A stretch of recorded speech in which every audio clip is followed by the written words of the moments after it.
Pernah ikut asuransi syariah, tapi bingung kenapa ada bagi hasil segala ya? Terus kok katanya kadang rugi, tapi bisa ditanggung bareng. Nah, bisa jadi kamu lagi ikut akad yang namanya mudorobah mushtarokah. Akad apa itu ya?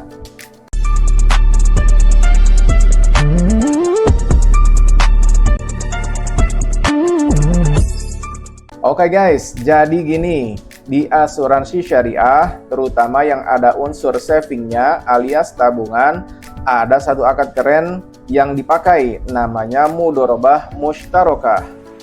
Ini adalah akad campuran atau gabungan antara mudorobah, kerjasama antar pemilik modal dan pengelola, dan mushtarokah atau patungan modal. Loh, kok bisa digabung? Karena dalam model ini, perusahaan asuransi syariah itu nggak cuma jadi pengelola atau mudorib, tapi juga ikutan nyetor modal atau jadi mustarik bareng peserta asuransi alias kamu. Jadi ilustrasinya begini, kamu sebagai peserta asuransi nyetor dana, terus perusahaan asuransi juga nyetor dana dari modalnya sendiri. Kedua dana ini dikumpulkan, terus dikelola bareng buat investasi sesuai prinsip syariah. Kalau untung, bagi hasil. Nah, kalau rugi, ditanggung sesuai porsi modal.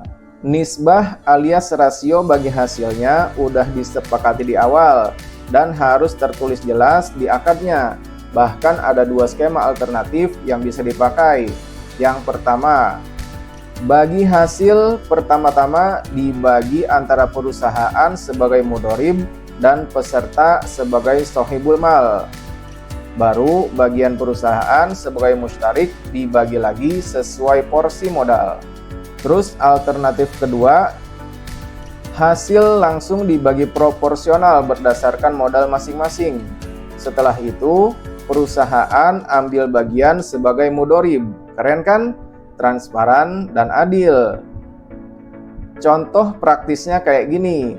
Misalnya, kamu punya polis asuransi dengan dana tabungan 10 juta rupiah. Kemudian, perusahaan asuransi juga invest 10 juta dari kantong mereka sendiri. Dana itu dikelola ke investasi syariah, misalnya ke proyek properti halal. Setahun kemudian, untung 2 juta. Nah, bagi hasilnya bisa jadi kayak gini. Misal disepakati 60% buat peserta dan 40% buat perusahaan. Dari 2 juta rupiah keuntungan yang udah didapat, peserta dapat 1,2 juta dan perusahaan dapat 800.000. Tapi karena perusahaan juga nyetor dana, porsi 1,2 juta tadi dibagi dua antara kamu dan perusahaan sesuai porsi modal alias 50-50. Fair kan?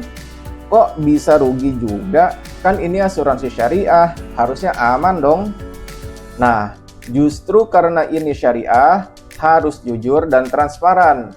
Kalau ada kerugian dari investasi dan itu bukan karena kelalaian pengelola, maka kerugian dibagi sesuai porsi modal. Tapi kalau rugi karena salah kelola, ya perusahaan yang harus tanggung jawab penuh sebagai mudorib. Apakah akad ini wajib buat semua produk asuransi syariah? Nggak juga. Akad ini cocok untuk produk yang ada unsur savingnya atau unit link syariah. Kalau murni proteksi, bisa pakai akad lain kayak tabaru atau wakalah. Kalau kamu makin tercerahkan tentang dunia asuransi syariah, yuk bantu sebarkan. Jangan lupa like, komen, dan share ke teman kamu yang lagi galau soal asuransi syariah. Dan pastikan kamu subscribe channel Syariah Talk by Syariah Online buat konten syariah yang lebih membumi dan relate dengan kehidupan kita. Wassalamualaikum warahmatullahi wabarakatuh.